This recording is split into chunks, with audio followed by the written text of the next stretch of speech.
Hola a todos, todas y todes. Hoy estamos aquí en una oficina muy importante y vamos a entrevistar a una persona a la que admiro y respeto mucho desde hace mucho tiempo por el aniversario de Ius para Domis, porque cumplimos 4 años. Estamos con el ministro Arturo Saldívar. Hola Abril, felicidades por estos 4 años, que haya muchos más. Muchas gracias. Le voy a explicar cómo va la entrevista. Está dividida en dos secciones. La primera son preguntas respecto a su labor como abogado y como ministro, y las otras son preguntas más personales para conocerlo un poco mejor. Muy bien. ¿Sí? Entonces vamos a empezar con la primera. Adelante. Sé que usted no es un ministro con carrera judicial. Tengo entendido que primero fue litigante y académico y ahora pues es ministro. ¿Cree que eso le ha dado una perspectiva distinta al emitir sus sentencias?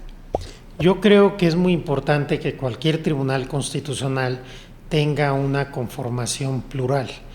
Cuando yo llego a la Corte, fui el único abogado postulante que llegaba a formar parte del Tribunal Constitucional. Durante el periodo que busqué ser ministro, lo que yo decía es que hacía falta en la Corte la voz del justiciable.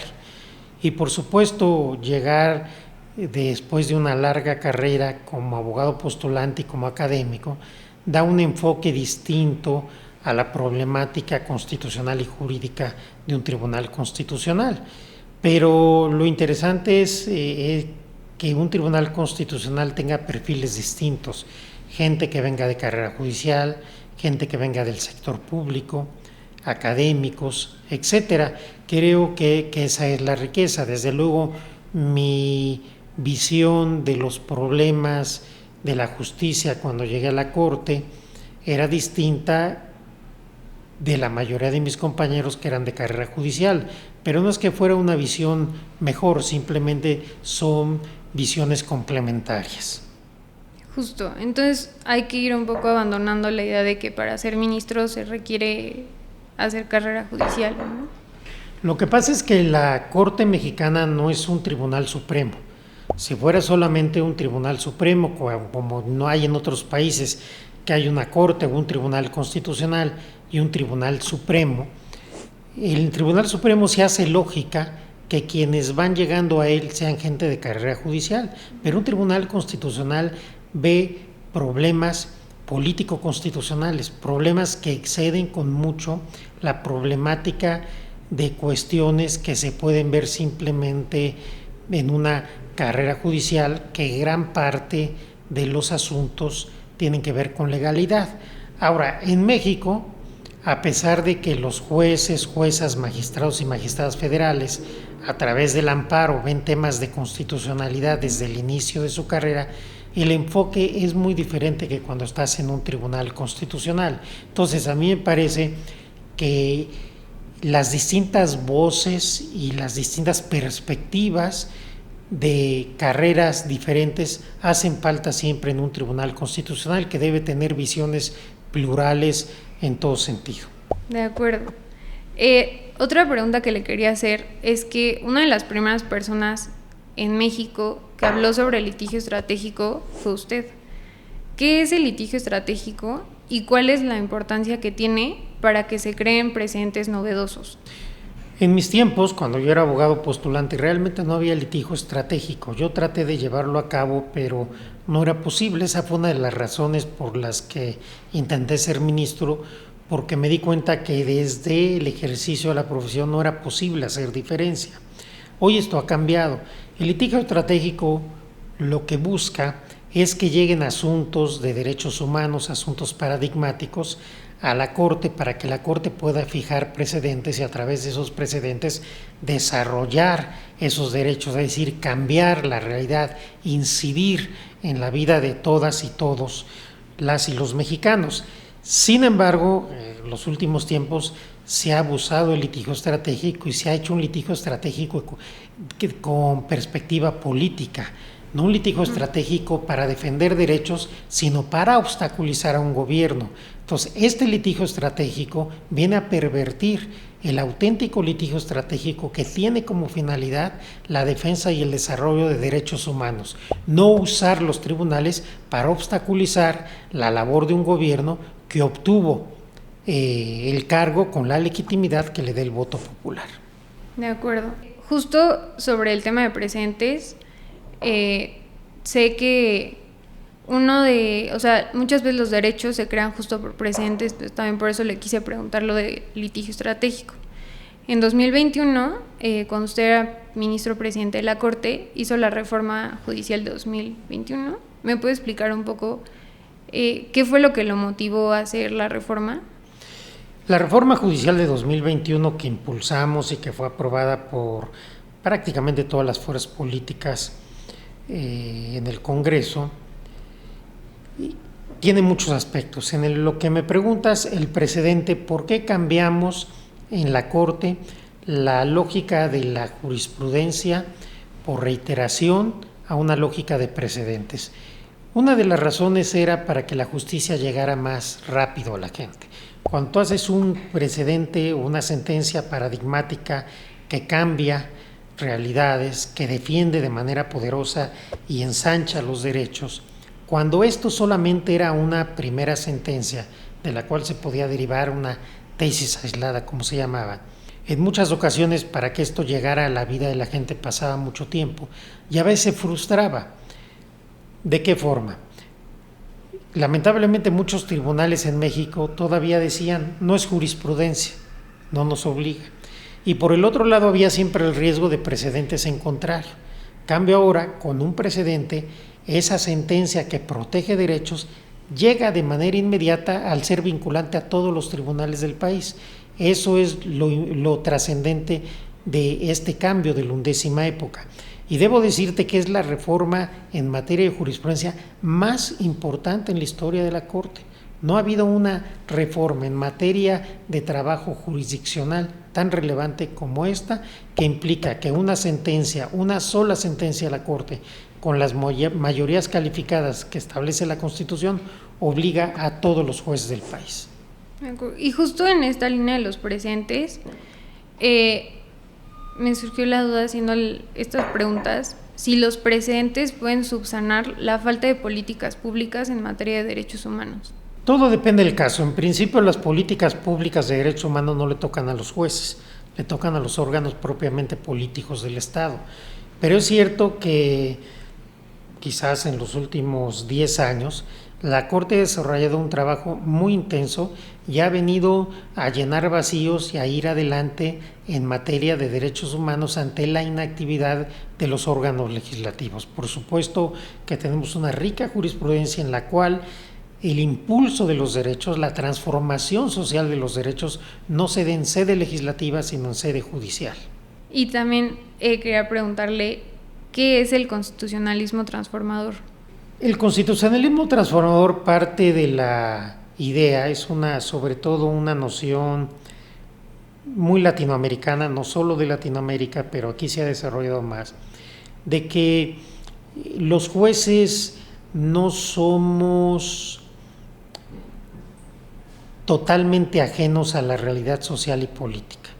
Y entonces que cuando tenemos la obligación de proteger derechos y transformar derechos que están en nuestras constituciones, eso nos obliga a transformar la realidad a través de nuestras sentencias. El constitucionalismo transformador implica un compromiso con una agenda de derechos para transformar la realidad de nuestros países. El derecho no como obstáculo al cambio social, sino el derecho como motor del cambio social. En México, muchas personas creen, y para muchas, la justicia, lejos de ser un derecho, se vuelve un privilegio al que solamente acceden si tienen los medios para pagar un buen abogado, para ir a juicio. Entonces, ¿por qué cree usted que muchas personas en México se sienten así? ¿Y cuál es el rol de las personas juzgadoras para remediarlo? Desde luego que muchas personas en México se sienten que la justicia es algo de las élites, de los privilegiados, y se sienten así porque en gran medida es cierto. Tenemos en nuestro país, y no solo en nuestro país, una justicia elitista, una justicia que privilegia a quienes más tienen frente a los que no tienen nada. En materia penal, por ejemplo, tenemos llenas las cárceles de inocentes cuya único delito es haber sido pobres y no haber tenido una defensa adecuada. Cuando yo fui presidente de la Corte, el Instituto de la Defensoría Pública Federal liberó a más de 44,000 personas en 4 años. El reto es enorme. Hay problemas legislativos, hay problemas estructurales, hay problemas de sentencias, pero quienes somos juezas o jueces lo que deberíamos desarrollar es una mayor sensibilidad social y humana con las personas que acuden a pedir justicia. Creo que esa es una agenda pendiente. Tenemos que avanzar en nuestro país a una justicia que realmente pueda llevar ese nombre y que llegue a las personas más necesitadas de nuestro país. También muchas personas, o bueno, se critica mucho el juicio de amparo porque es un juicio que es muy técnico, muy complejo y por lo tanto es muy caro. Sin embargo, pues es una herramienta de control de constitucionalidad. ¿Usted cree que es la herramienta idónea para la defensa de derechos humanos? El juicio de amparo ha sido durante mucho tiempo un instrumento mexicano muy importante para la protección de los derechos humanos. Sin embargo, es cierto que a lo largo de las décadas se fue volviendo muy anacrónico, muy técnico, muy complicado, y hace algunos años se propuso una nueva ley de amparo en una comisión de la que yo formé parte. Yo no era ministro, que la Corte la integró, y habíamos sacado de ahí un producto, la verdad, bastante bueno, que modernizaba en mucho el amparo. Lamentablemente, el producto original que nosotros construimos se fue modificando y quedó una ley que no respondía de manera completa a la visión que se había tenido cuando se hizo el proyecto, y adicionalmente la Corte, las interpretaciones que la Corte ha hecho de la que entonces se llamaba Nueva Ley de Amparo no han sido lo más afortunadas. Tuvimos 2 reformas en 2011 muy importantes: la reforma en materia de derechos humanos y la reforma en materia de amparo. Y ahí la Corte realizó 2 funciones totalmente distintas, con las cuales nos podemos dar cuenta que una reforma no es tal hasta que se interpreta. Una reforma no sabemos cuáles son sus alcances hasta que los jueces la hacen realidad. La reforma de los derechos humanos, la Corte toma una decisión de expansión de derechos, y una reforma que sus creadores la hicieron meramente retórica, la transformamos en una reforma que realmente vino a generar un nuevo paradigma constitucional. En materia de amparo ocurrió lo contrario. Los criterios de la Corte, lejos de expandir los beneficios de la ley de amparo, los restringieron. Y entonces tenemos hoy un juicio de amparo que, salvo el caso del interés legítimo, en casi todo tiene los mismos vicios que quisimos subsanar hace más de 11 años. Me leí la mente porque la siguiente pregunta va sobre interés legítimo. Hace unas semanas la primera sala aprobó 2 amparos sobre la despenalización del aborto. Ambos fueron promovidos por asociaciones civiles. ¿Por qué cree que es importante que se reconozca el interés que tienen estas asociaciones para que puedan acceder a la justicia, como en temas de aborto o defensa de las mujeres? El interés jurídico que imperó durante mucho tiempo en el amparo limitaba muchísimo el acceso al amparo. Entonces se hizo necesario ampliar el interés legítimo. Yo fui uno de los mayores promotores para que se estableciera el interés legítimo en la Constitución, en la Ley de Amparo, y de quien defendió que no se modificara porque hubo muchos intentos de echarlo para atrás. Es muy importante porque expande los derechos, expande mucho el derecho de defensa. No solo intereses difusos y colectivos, que con esa idea se originó, sino ahora también a normas discriminadoras. normas que afectan un número indeterminado de personas y que se requiere que las organizaciones encargadas o que el sujeto social tiene la defensa de estos derechos puedan acceder al amparo y a partir de esa sentencia defender un número mayor de personas. Son avances muy importantes. Yo celebro mucho estas sentencias de la Corte.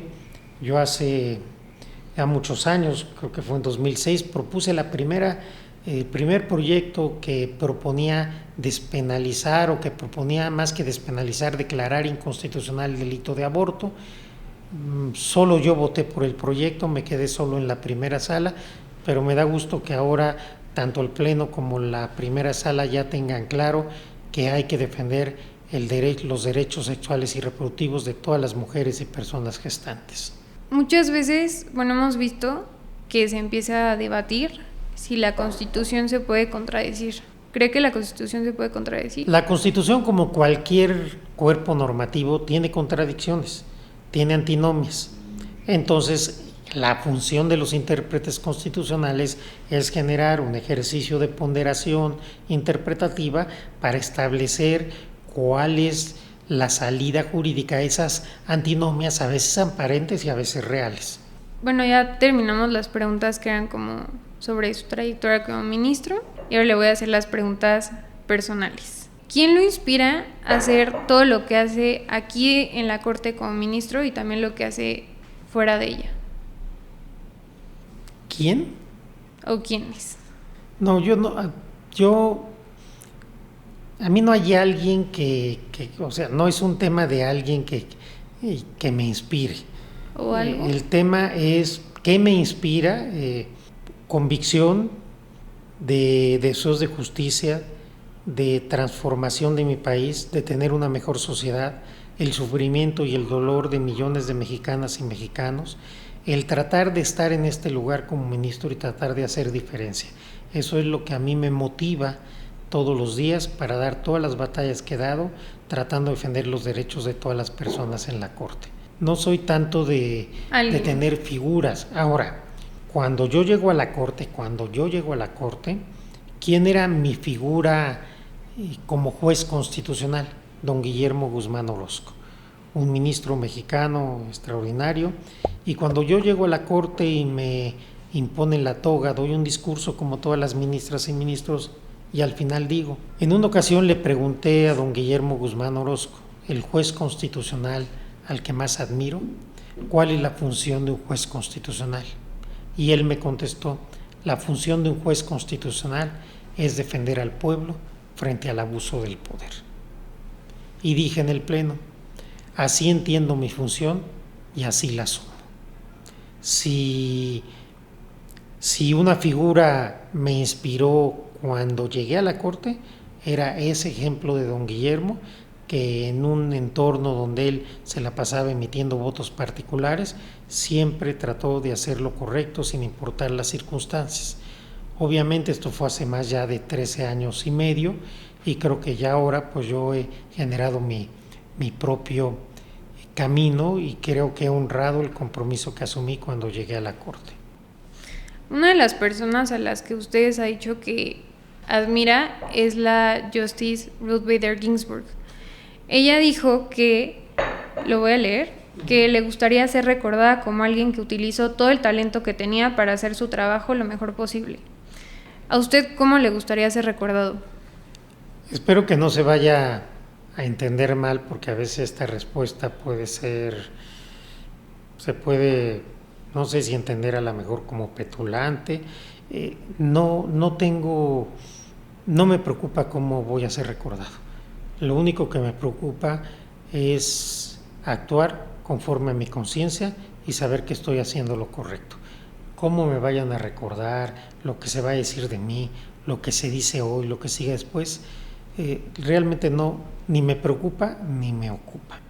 Yo creo que va a ser recordado como un ministro que siempre fue muy justo. Gracias. Y justo en la misma línea de esta Justice, ella siempre tuvo una relación muy cercana con los jóvenes. ¿Por qué cree que es importante que personas como ella, o como usted lo está haciendo ahorita, se acerquen a nosotros?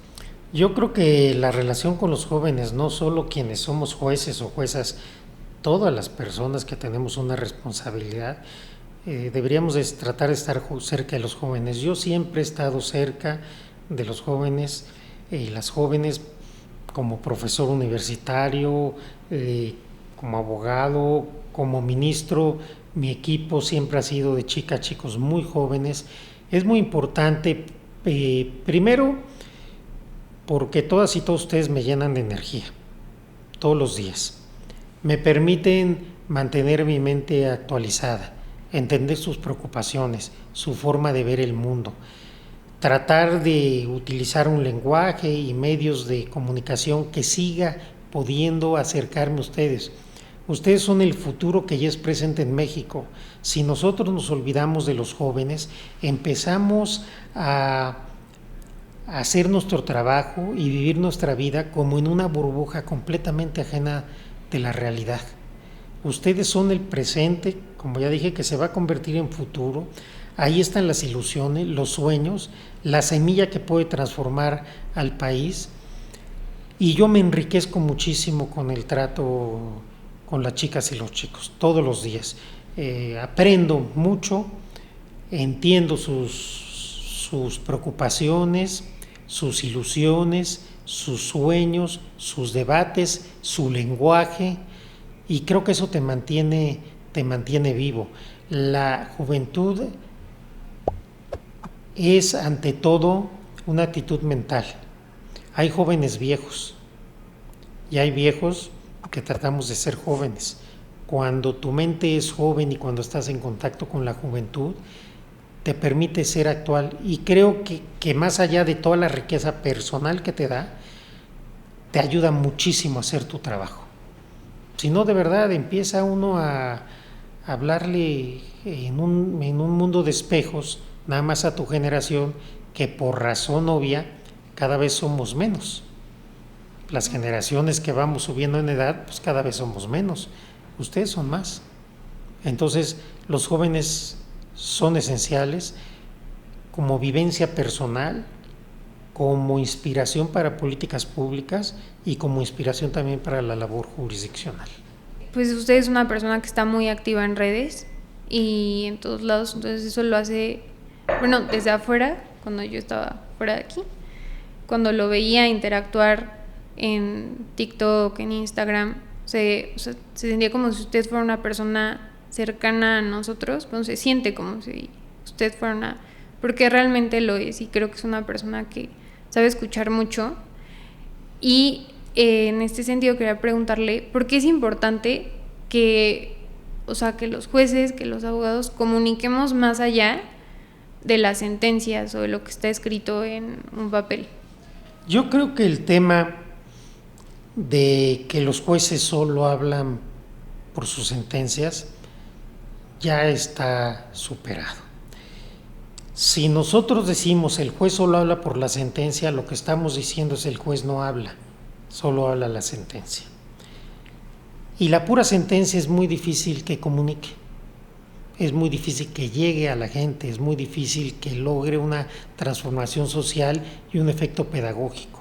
Entonces creo que los jueces, las juezas, sobre todo en un país como el nuestro, pero creo que en cualquier país, creo que tenemos un compromiso de comunicar. Y entonces, en relación con las redes sociales y particularmente TikTok, que es muy controvertido por algunos, para mí el punto es este: ¿queremos comunicar o no? Si no quieres comunicar, pasa a la siguiente casilla, ya no tenemos nada que hablar. Si queremos comunicar, perfecto. ¿Queremos comunicar a las y los jóvenes o no? No queremos comunicar a las y los jóvenes, gracias por participar, hasta ahí termina la discusión. Si queremos comunicar a las y los jóvenes, ¿cómo comunicamos a los jóvenes y a las jóvenes? Hablando como nosotros, desde nuestros medios de comunicación tradicionales, desde los esquemas de las redes sociales más tradicionales o que tienen mayor tiempo o más formales, o tratamos de acercarnos a comunicar en su lenguaje y en la forma que ellas y ellos puedan recibir nuestro mensaje.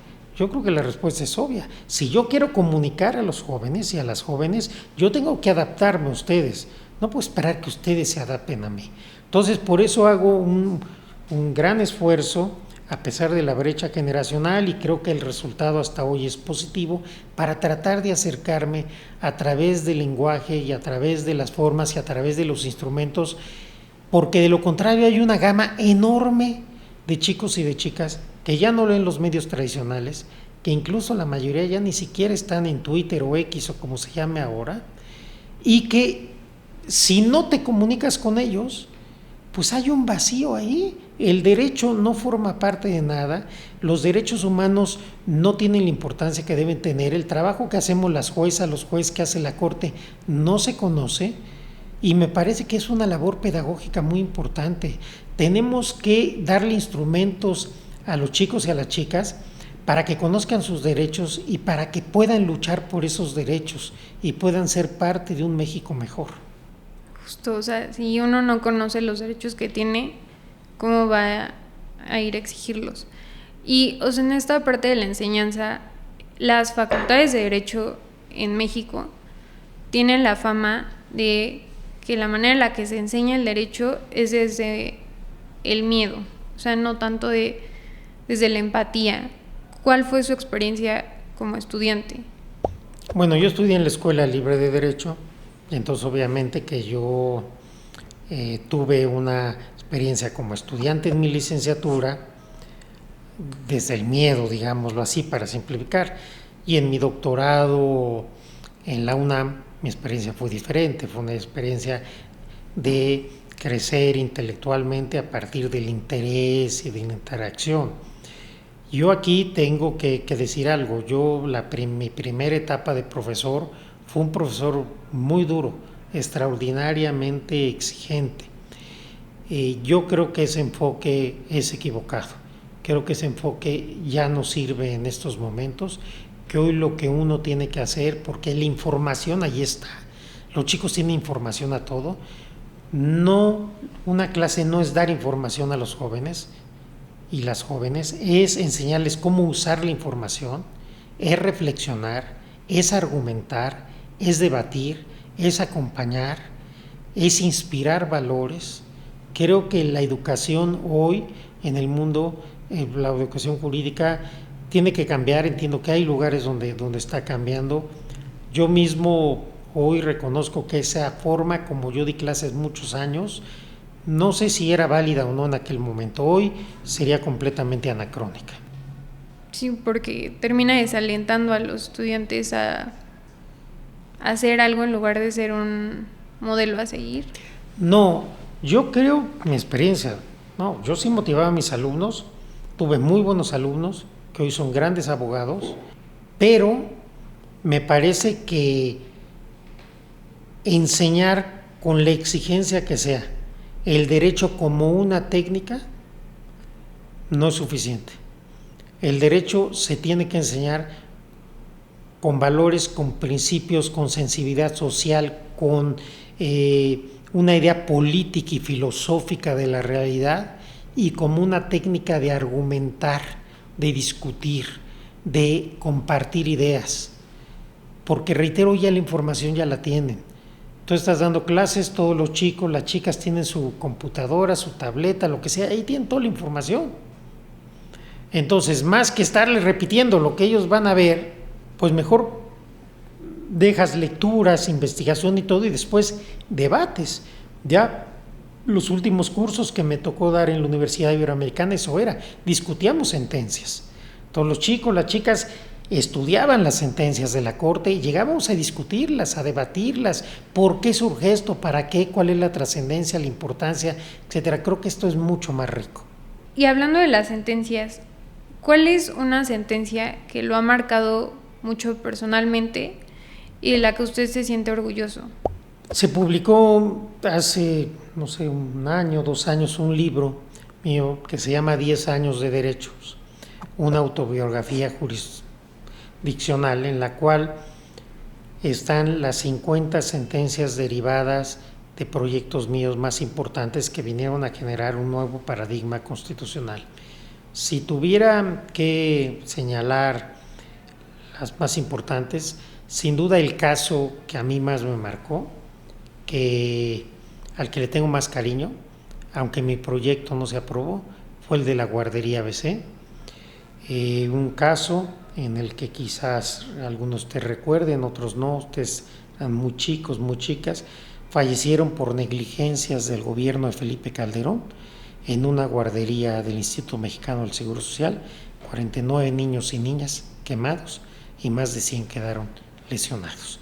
En una facultad que teníamos antes y que la quitaron después de la guardería ABC del artículo 97 constitucional para investigar violaciones graves, se decía entonces a garantías individuales y hoy diríamos a derechos humanos, presenté un dictamen responsabilizando a altos funcionarios del gobierno de Felipe Calderón, del gobierno del estado y del municipio. Y obviamente la mayoría de aquella corte independiente pues votó en contra, solo el ministro Juan Silva Mesa y la ministra Sánchez Cordero avalaron mi proyecto. Y el segundo caso, que también me parece muy importante porque vino a cambiar la historia del derecho procesal constitucional penal, es el caso de Florence Cassé. A partir de ese asunto se empezó a hablar en México del debido proceso y se constituyó un nuevo paradigma en materia de debido proceso, algo que no se había desarrollado en México hasta ese asunto. Ese libro usted me lo regaló hace casi un año y le tengo mucho cariño.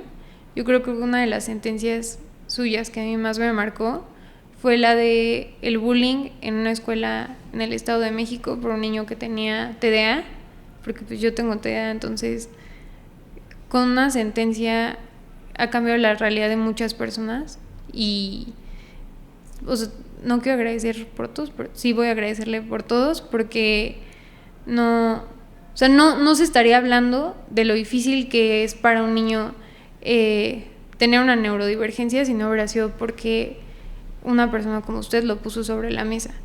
Entonces, gracias, esa fue la primera sentencia en México en donde se viene una condena con contenido económico a una institución educativa por acoso escolar, por bullying a un niño. Sí fue muy importante, es una sentencia que sí marcó un antes y un después.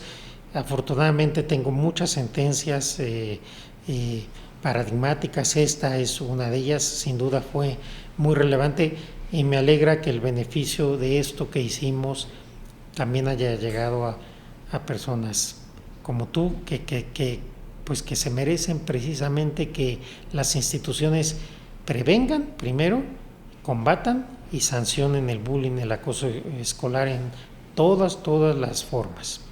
Supongo que las dos sentencias que me comentó, la del caso de la guardería ABC y la de Florence Cassé, no fueron fáciles, o sea, no solo desde el ámbito jurisdiccional, sino personalmente. Entonces, quería saber si esas dos son las que más le han costado en un nivel personal o si hay otra que le haya costado mucho trabajo hacer. A nivel personal son las dos más, digamos, las que hubo mucho mayor presión política. En el caso de Florence Cassé no solo política, sino intimidación, amenazas, actos indebidos, amenazas concretas con armas largas de la Policía Federal, haberse metido a mi casa para robar toda mi información.